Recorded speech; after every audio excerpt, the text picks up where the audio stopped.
Why are you even in this house? You're like a parasite living off of us here. As soon as the words left my mouth, my mother-in-law wasted no time throwing my belongings out of the window. I protested her irrational actions, asking, "What did you say? Don't you dare talk back to me. Can you pick my stuff up, please?" I pleaded.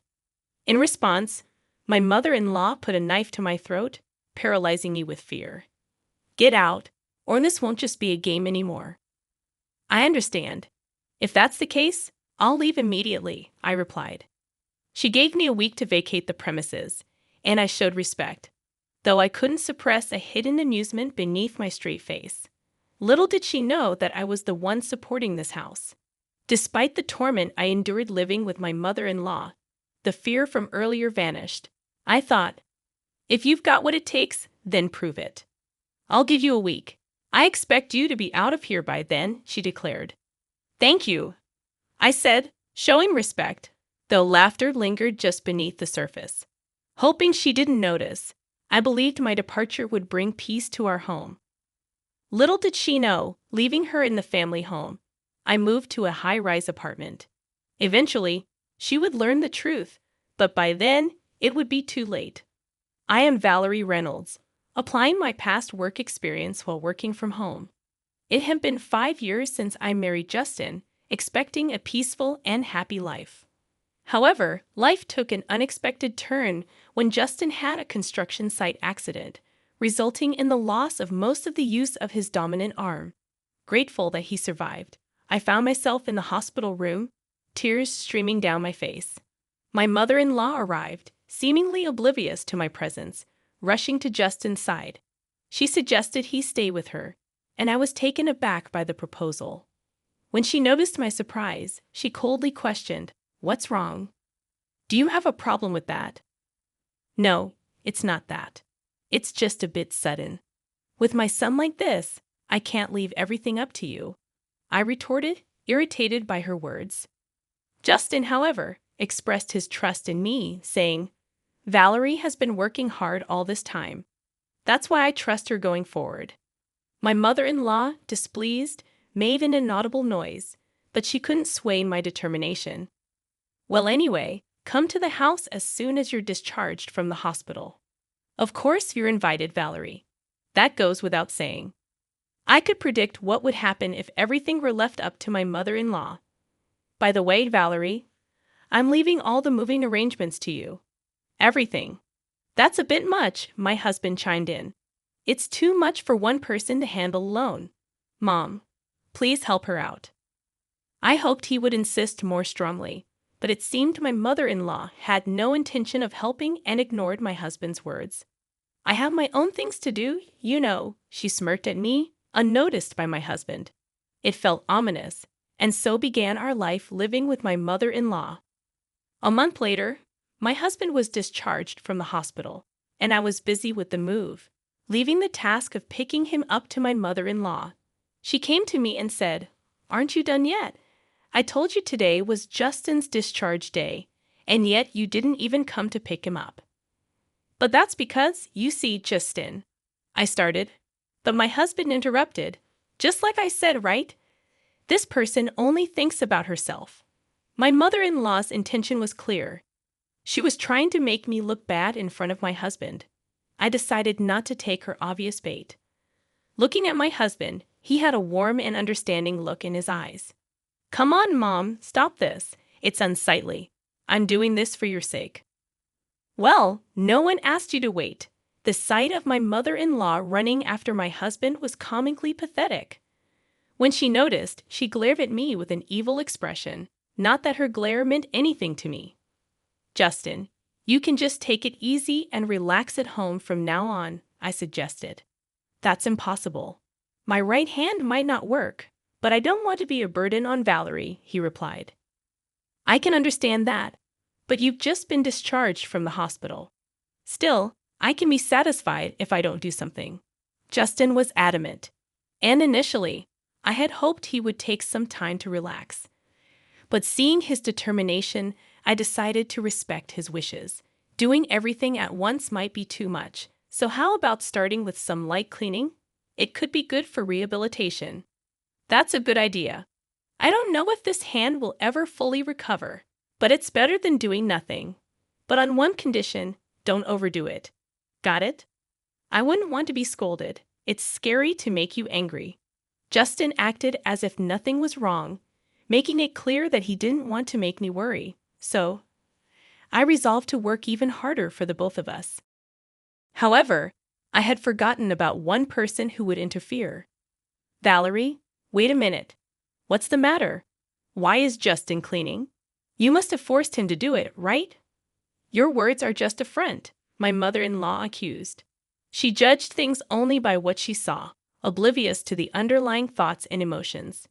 Dealing with that was a challenge in itself. You're always just cooped up in your room playing around. Honestly, in such a situation with your husband seriously injured. Actually, I'm working. It's called remote work these days. I've had enough of that excuse. It's not an excuse, I replied. Just then, my mother-in-law grabbed a nearby trash can and threw it at me. Luckily, it didn't hit me directly, but the trash went everywhere. I lost the energy to explain things to her further. It was clear from the start that she had no intention of listening.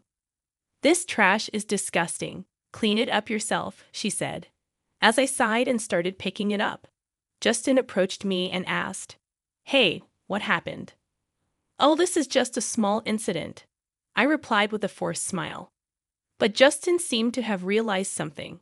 He usually appears calm, but sometimes he's surprisingly perceptive. Did Mom do something? Are you hiding something? Can you be honest with me? Justin was looking at me with a serious expression. Seeing his face, I felt that I couldn't lie, so I told him what had happened. Got it. I'll talk to Mom about this. Oh, it's fine. You really. But it's not okay. I'll talk to her properly. No, but that is. I was happy to get his help, but I was worried about what would come next. In the end, I would be the one blamed. I stared at the ceiling, deep in thought. Night came, and I thought Valerie was just playing around. That's not true. Valerie has been working hard, even doing my share. Then why were you cleaning? I offered to do it. I can't just sit around doing nothing at home. But you just got out of the hospital. I know my own body best. Justin's stern words silenced his mother. She might not have expected her son to speak to her like that. But if she really does think that she's above such things, she's just arrogant. I hoped that this would calm her down a bit. That day, Justin went out for rehabilitation, leaving me alone with my mother-in-law. As I was working in my room as usual, she showed up. Can we talk? Sorry, can you wait just a bit, about 15 more minutes? No, I can't wait right now. All right, I'm coming. I hurried along and went to the living room where an unknown woman was waiting for us. Excuse me, who is this? Have a seat first. We'll talk after that. I had no choice but to follow my mother-in-law, but I couldn't grasp the situation. As I was trying to figure it out, the woman started speaking. So this is the one you were talking about, the wife who just plays around without working? Yes, it's true. My mother-in-law was laughing eerily. So you realize that you're an unnecessary presence in this house. What are you talking about? Looking around, I saw them sighing. I didn't understand. Suddenly confronted by a stranger and put down as the target of blame. If I could, I would have left that place in an instant. Don't you understand? Unnecessary people are not needed here. What do you mean? Everyone answers that way. More perplexing questions followed. They kept insisting on how incompetent I was. Enduring such accusations could mentally exhaust anyone. Isn't it time you realized your place? Shouldn't I be asking you how dare a daughter-in-law toy her mother-in-law, spending time on such unproductive things? Isn't it a waste of time? What the nerve of a daughter-in-law, really now? I felt like I was reaching my limit. I didn't know what my mother-in-law would do if she got angrier. That's when I came up with an idea. Oh, isn't it about time that Justin comes back from rehab? Is it that time already? Just then, the unknown woman left quickly. I'll come again soon. Okay, I'll be waiting for you. Let's talk again. My mother-in-law and her friend were fooled. In reality, Justin wouldn't be home for another hour. It was just getting good. Speaking of which, who was that woman? I finally asked a question that had been on my mind. That's Susan, a close friend of mine. She wanted to meet you after hearing about you. It wasn't hard to guess how my mother-in-law had introduced me. Probably as a useless wife who does nothing but play around. I pitied my mother-in-law for doing nothing else but that. So that's the case. Well, Justin will be back a bit later. I'm going back to work now. As I was about to return to my room, she said, "Wait, what do you mean? Just as I said, he's not coming back yet." "You lied. You didn't realize. Why do you act like this?" I decided to use this opportunity to speak my mind. Any further interference from my mother-in-law would just be a nuisance. Actually, you were the one who started things, right? You called your friend because you can't do anything alone. That's not true. I can handle you fine by myself. Then why don't you try to see if you really can? I deliberately provoked my mother-in-law, thinking this would prompt her to take some action, and as expected, she reacted. "If you want to apologize, now is the time." "I have no such intention." At that, my mother-in-law exploded in anger, grabbing a nearby vase and throwing it at me, similar to how she had previously thrown the trash can. I had anticipated it and easily dodged, even showing a provocative smile. "Hello, I'm home." Just then, Justin came back. My mother-in-law was visibly shaken. "Why are you home already? It's not time yet." "Oh, sorry, I lied earlier. I was actually on my way back." "Why would you do that?" "Isn't it obvious?" I said, pointing to the shattered vase. I couldn't help but find the situation amusing. Hey, what's this? What happened?" "Your mom threw it at me." "What do you mean?" "You know, a lady just came over claiming to be your mom's friend." I told Justin everything that happened. He showed a mix of being surprised and angry. "Is that true, Mom?" Well. "So it's true then. Why would you do that?" "I didn't mean to." Watching my mother-in-law being scolded, I felt a sense of retribution for all the hardships I had endured. "Well, I have something to do, so okay, wait." I ignored my mother-in-law's words and returned to my room, thinking this would end her bullying. I truly believed it. After that, calm days continued for a while. But having stayed up all night, I dozed off past noon. "Sorry to wake you, but can you come here for a moment?" "Okay, sure." Justin seemed unusually serious. My mother-in-law was there in the living room. "What's going on?" "Look at this." I looked at the table to find a disassembled plastic model scattered about. It was one of Justin's hobbies, and he had treasured it. When I came home, it was like this. "Do you know anything?" "No, I have no clue." I couldn't think of any reason for it. This plastic model was in my father-in-law's room before, but of course, I hadn't been in that room today, nor had entered it recently. Someone must have broken it for it to be like this. My eyes naturally turned towards my mother-in-law. She was the only suspect. My mother-in-law had a strange, eerie smile on her face, like she was possessed. I understood the situation. Even if someone broke it, I was out. I met Justin on my way back from Susan's place, remember? "Yes, but..." And then I found this in the room. My mother-in-law was holding a shiny object. "Is that an earring?" I instinctively checked my own ears. My left earring was missing. I was certain of my suspicions. It was clear revenge on me for last time. "This is yours, isn't it, Valerie? And it looks like only the left one is missing." I took a deep breath. Showing anger now would mean that I would be playing into her hands. Indeed, it's mine. But isn't it premature to conclude that I broke it? Making excuses is so unbecoming. We have evidence. Still, anyway, it's broken. Wait a minute.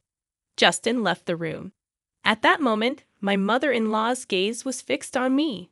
The situation made me feel like Justin saw me as a criminal, and I just stood there stunned. "It's a shame. This would have been the end of you if you did it. You set a trap, didn't you? You'll find no evidence anywhere. If only you had followed my advice, this wouldn't have happened." If I explain things to him properly, he'll understand, will he? Her words became reality. No matter how much I insisted to Justin that it wasn't my fault, he wouldn't take me seriously. Wait, I haven't done anything wrong. Maybe, I get it. He immediately averted his gaze. Laughter echoed from behind us. See? I told you so. What does that matter? It's sad that you don't want to admit defeat. After that, I immersed myself in work. It was almost like escaping from reality. Conversations with Justin became less frequent, and about 2 weeks went by. During this time, my mother-in-law seemed quite pleased with herself. You seem down lately. Is there something troubling you? There's no need for you to worry. Please stop. It's too late for that. Acting tough is useless. On this day, my mother-in-law was in an especially good mood. My feeling of foreboding came true, eventually becoming reality. It happened while I was cleaning the room. Why are you even in this house? You're like a parasite living off of us here. What's gotten into you all of a sudden? You always talk back, such a noisy daughter-in-law. After saying that, she threw my belongings out of the window. What are you doing? I protested her insane actions, questioning what had gotten into her. You're too noisy, always talking back. Can you pick my stuff up, please? I said, hoping for some reason to prevail. But as I said that, my mother-in-law put a knife to my throat. I was frozen in fear, unable to move. It's better if you stay still. A normal person wouldn't do this, I managed to utter, but my mother-in-law was clearly deranged. If you don't leave now, next time it won't be just a joke. I understand. I'll leave, I said, realizing that staying would only drag me further into her madness. You have a week. Leave before then, thank you. It was evident that staying would only worsen things. In her madness, my mother-in-law didn't understand who truly supported this house. She lived comfortably and leisurely thanks to me, yet she really knew nothing. Pack up quickly, she ordered, and I obliged. A smile formed on my lips as I bowed my head. But I couldn't let her suspect anything. I quickly composed my face. This will bring peace back to our home. I'm so happy, she remarked. But her happiness was short-lived. I couldn't help but think about the true hell awaiting her. After my mother-in-law had gone to bed, I explained the situation to Justin. I see. So it has come to this. Actually, I have something to tell you too, he said with a serious tone, surprising me. What? Yes, various things. We'll talk about it later, okay?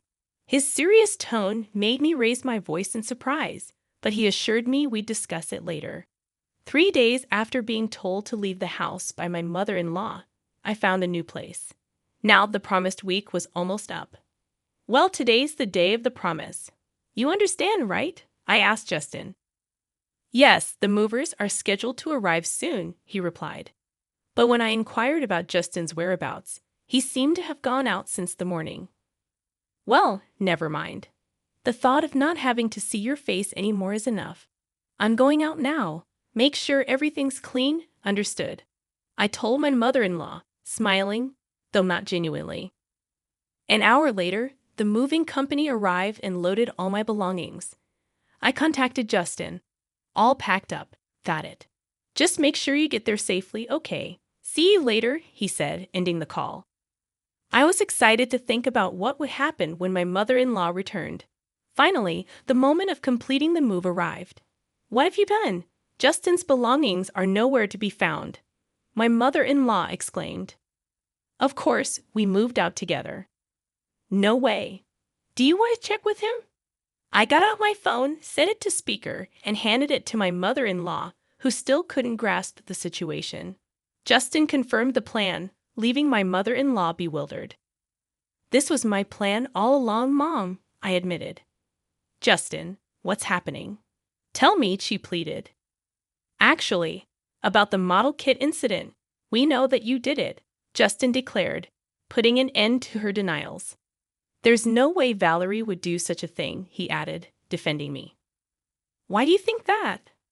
Because it was a gift from Valerie. She wouldn't break it on purpose, Justin reasoned. My mother-in-law was at a loss for words. realizing that she had been supported by the very person she had mistreated. Well, then, you'll have to manage on your own from here on out, Justin concluded. But I don't work. If you two leave me, that's the choice you made, she said, coming to terms with the consequences of her actions. Mom, it's no longer our business. Well, it's time for each of us to do our best, Justin remarked, ending the conversation. We felt relieved.